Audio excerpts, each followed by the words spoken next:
So back now with Atlas Hanover, a winner in 151 the other day at Dover, and a running off winner. Now he was down a class. I'm interested to see how he's going to do now that he's up a class for next week. But man, he looked exceptionally good at Dover the other night. Blue Tesla, Mario swears she was awesome. Schooled her in 2-1 without the hobbles on, and he said she was great. Well, listen, you guys know how I felt about her. I love to see the horses change when they look great or when they look poor, and then all of a sudden they just spring forward. The last thing I want to see is the regression, the opposite side of that, where you're like, man, this thing's a monster, and then something happens and poof, gone. That's what happened with Blue Tesla. She won 4 in a row, looked unstoppable in that class. I touted how she was headed to Mohawk. This was a Mohawk filly, and then just fizzled out and became horrible in a short period of time.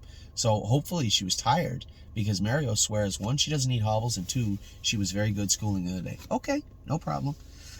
Bravura, where are you at? I know you're next. Bravura, he said, needs another schooling trip. She was a little weaker than Blue Tesla, and she wasn't as good as Blue Tesla, so it's not that shocking. So we'll see how she comes back here in the next few weeks. Dustin Hanover, third, a little flat the other day, but still trotting good. And I think he's going to do. I'd like to keep him in there and keep him moving up through the classes in a conservative way, so that, and listen, if I can win, I'm going to win. You guys know that. But I would like to see him have a good 5-6 starts in there to really start to grow up and get muscle on him. His appetite is staying good. He's putting on weight. Cindy is doing a fantastic job. Cindy and Phil with Dustin Hanover. So interested to see how he's going to look in the next little while. Gemstone Ruby Rose will likely be sold in the next week or so. She was terrible. And Dave Blown said, I think he could change a few things, but I just don't know if she's going to be a racehorse. Not on a track where you're like, she's going to be moving through the classes. No. So I think Gemstone Ruby Rose will be leaving soon. Grace, I think we sold Grace also. I had looked at how tough the class was at the Meadows. Shockingly, it was very tough. And where can we go? I looked at Buffalo. There's nothing there for her. The one in Dayton, Miami Valley, similar to the Meadows. Really, you're moving her to see different named horses that are kind of the same. And then I asked, I messaged Mark and Melissa Beckwith and said, what's for in Saratoga? He goes, if you want to sell her, I'll buy her. They don't race here for at least a month.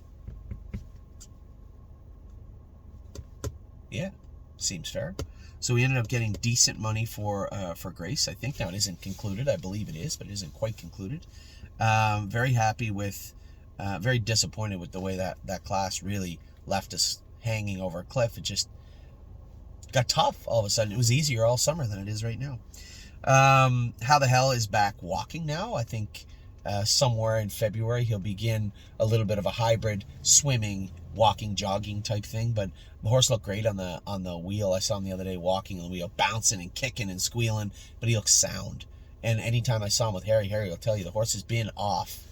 It was a chore to keep him raceable, to keep him sound and comfy and happy when we had him. So it looks like they've done a great job with this horse. He looks amazing, at least on the wheel. HB Maestro, what a pickup this guy was. Wow. It's always a nice feeling when you're going in behind the gate and you're like, especially when, I just got roughed up with a couple of horses that day. Locatelli got roughed up. The last thing you want to do is find yourself in that situation again. But at the same time, you want to race, right? That's the thing I keep telling you guys. It's hard to turn the page all the time. But you had to just erase what happened over the program and look at this race in front of you. And again, I don't know if HB Maestro can leave. I don't know what he's like, because I only took him off the gate his first start. And I got the 9 hole at the Meadows. So I'm like, there's probably a spot in the middle for me. We'll see if he can leave a little bit. I just brushed the whip over his tail and kind of chirped at him. He crossed over like that. I was like, whoa, zing, right over to the front. And then I'm like, I didn't get everything my own way. I let Aaron go. I thought I was a winner at the quarter pole, and then Aaron made a break, and he ended up winning by a quarter of a length. But I thought I was a winner the whole way with him. He just felt amazing. What a beautiful horse to drive. I don't know whether it was the breeding, the trainer, what it was, but they need some props also. They did a tremendous job with this horse, because from what I can see, 0 faults. Just a nice horse to be around. J.K. Mickey Mantle, again, continues to race well. When does he get a rest? I floated the idea last night to James. Do you think he needs rest? No, he seems good. So whenever Harry and James decide he needs a rest, he'll get one. But for now, James thinks that the horse raced well last night. It's okay. I'll leave that with him. Kind of classy. Harry said has been in 15. This is Jacob's horse. 210, actually, I think. But he said she was a little soft on the end of it. He wanted to scope her. All right, no problem. Scope her. So I think she's getting very, very close to racing. What is she? I have no idea. We're going to find out soon enough. I know what she is. She's a 4-year-old Donato Hanover. So we'll see how kind of classy is. Looks like money has been perfect. 4 for 4. I'm looking at the program last night, today, and I'm saying it is going to be tough to go 5 for 5. We have HB Mama B with the 2-hole. Now she's tight, and has Louis Wah, who knows her very well, and winning 52-4 with her driving her. So HB Mama B is in a good spot with a driver that knows her very, very well. Truffles 2 on the rail, a great horse too, been a great horse for Bill Budd all last year, 193,000 made. You are going to see Truffles 2 push through also. It's time to go home. Jonathan Drury's going to leave out of there. So it's not like I'm going to cross over to the front and get everything my own way like I did last week. That's not going to happen. And then from the outside, you have Run Director and White Tiger. I don't know how the trip's going to work out, but it's not going to be like last week. And I think it's going to be a tougher spot for, looks like, Money this week. But we'll see. Matt's MVP. The line looks good. He raced okay. I'd like to see a little bit more out of this guy. He's another horse that we're going to have to reassess after the next race or two. Do we keep him? Do we move him? I don't know. We're going to see, but he's done it. Like, he went at 55. He's shown he's a good horse. He's get around a half-mile track. Not great, but he can get around a half-mile track. We'll see about Matt's MVP. I mean, there is some worth in the horse. He's still proven that he's a nice horse. But is he going to stay with the stable? I don't know. That'll be up to him in the coming weeks. Procrastinator's ready to qualify. Schooled again the other day in 59. That's 2 schoolers now. So somebody said, well, is he going to race? Is he going to qualify? I can't answer that. I'm not going to tell Harry Poulton, hey, you've got to qualify that horse. He'll qualify him when he believes he's ready. He schooled in 59 the other day. I can tell you that right now. Does that mean he needs 2 qualifiers or another schooler and a qualifier? I don't know. I can only tell you that he's very, very close to racing. Red Overbach will be coming back in the next... I want him to have a month out. So he'll come back in the next week or two. He'll be back in to go or back into the barn. Probably put him on the walker for a week. Maybe 2 weeks. I want to keep the bit out of his mouth and let that throat cool down. So I might even go on the walker for 2 weeks, and then we'll just start training him off of the walker. We'll see how that plays out over the next little bit. I'm not sure yet. I still got to talk to Dominic about it, what he thinks about it, but we'll see. We'll see. Renegade Gypsy will be out for another 4 weeks probably, and then we'll bring him in. Resolute Bay is yet to go out. Looks like $1 million. I think one of his best, mechanically speaking, one of his best miles ever was last week. So the horse looks amazing. Stonebridge Chicati is really coming around. That mile in 57 the other day was impressive. I think you're going to see him come forward in a big way this week and next week. 3 Point Blue Chip is off and will remain off probably towards the middle of the spring into maybe the end of April, May. Unbeatable Kemp sitting on a good mile, I think, coming up on Monday. We'll see how that plays out. World 4-2. I think he's been around 20. I think he's probably 4 weeks away or so, I suspect. But looks good in the barn and looks good on the track. Then we have Good As Him, got injured this week, ended up with a line in his foot. He's going to need some time off. But I'm more than happy to wait because I think this is a very talented horse, and it's unfortunate that he hurt his foot. But hopefully he'll use the rest of that time to strengthen all the bones in his body, not just the one in his foot. LD's Patrick, I believe, is getting close. He's starting down a path moving forward now. Very happy with what I saw, both training on Saturday and the way he raced. I know he was 8th the other day. He's never going to come from 8th and sweep the field. He's just not that horse. He needs to be in the mix, in attack mode, and I think he will be very, very soon.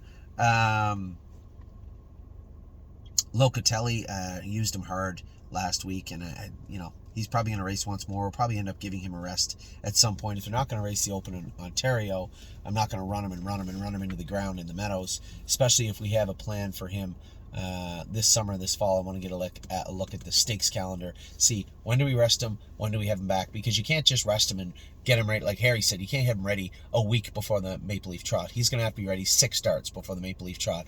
53, 53, 52, 51, 50 hopefully, heading in with a full head of steam and maturity and strength and power heading into the Maple Leaf Trot and those types of races. So at some point he's going to need maybe a month off, 3 weeks to a month off. Macho Martini races tonight. Tough spot to be in First start on a half-mile track, I believe, outside of a couple of B-track races in Ontario. 7-hole amateur race. Tough spot for Lauren to be in, but we're going to see how Macho Martini looks tonight. No free lunch is fantastic right now. The horse is amazing right now. Harry's got him looking good. Walk on the Moon has never looked better a day in his life than he does now. Physically, he's got 150 pounds more than he had a year ago. The horse looks amazing. His attitude is still a little light, but second in 55 the other day and looked good. I get him to the front this week, he'll win in 54 at the Meadows. And if I do get him to the front, there'll be no, here you go, following. There'll be no following this week. Our trail finds our way to the front end in the Meadows this week. He'll be staying there and going right down to Chinatown. I can assure you of that. Not really Chinatown, it's a figure of speech. Where are we at? Moon, holding the tone, got injured. He's going to be off a little bit longer. Sailor raced terrible the other day. He flipped his pallet, and I know exactly when he did it, when I scored him down. I never should have done that. I just wanted to make sure he was okay coming off the gate. He was okay trotting. You know, is he trotting differently than he was before when I remembered him? What do I have to do with him? So I let him score down a little bit. I didn't hear him make a noise, and I didn't think he shut his air off, but I know he didn't in the race. And when they scoped him, he did show some bruising on his palate and that he had flipped. So he definitely did. So I told him, I said, enough's enough, though. Put him in where he can win. 20 claimer, 15 claimer, I don't care. Put him in where he can win, and I think that's what they're going to do. Brett and Stacy moving forward. Stay close. Remember, I told you, he's sitting on a win, this horse. He looks very good. Kings County just got pinched off, I think, the other day. Nothing serious happened. Stacy said he was fine after the race. I think he just got twisted around just a hair going into the turn, and it kind of caused him to lose his stride a little bit, but I think the horse is fine. White Tiger is racing great, continues to race great. We just have to manage him in the way he wants to be managed, and he's fine in that regard. Yes, the Open was the wrong place for this horse. Now he's down in the bottom class, and he's like 12-1 morning line. I can't believe he's 12-1. We may have to relocate him to somewhere, but if we do, it has to be somewhere he can race every week in a consistent class, and that was my fault when I sent him down there. I think I did so believing that he was and could race full-time in a place that was amenable to him, but it turned out that Dover, much like Ontario, is struggling to fill classes also, at least those classes. And then Patrick Leprano was incredible the other day, second in 50 and 1 on a cold, miserable day at the Meadows. The horse that beat him, Hella Blue, is a killer, no joke, and looked very, very good. Per Lucky ready to go now. I just spoke to Jim this morning. He said he's ready to qualify. We're shipping those horses back to Northfield. May qualify Per Lucky. I suspect Per Lucky will end up at the Meadows more full-time, but we'll qualify him this week. Took a dive off Dipper, has been racing great. Cintra, yes, I drove him hard last night. One of those situations where, yeah, you get off the track and you watch the replay and you're like, I wish I had just get in the 3-hole, but that's not how I saw the race going. I thought 26-3, make front, Woodmere Steel Deal push through, and I think it would have been nice if we had to go over there 27 seconds, but I know Jonathan wanted the 2-hole, so did I. It's the way it was. I knew that Austin would probably remove, and James might even be coming, but I didn't want to leave, get away third, be 6th at that lane. Why don't you just take back to 6th, leaving the gate? I guess in hindsight, if you're going to race the race over, I'd just take back to 6th and not waste the energy trying to get away in the 2-hole. So it happened. It's racing. We went to the races and a race broke out. It happens sometimes. So that is all your horses. Yearlings, 2-year-olds, 3-year-olds, aged horses. You have your opening. I'm going to run through the stables real quick here in just a minute.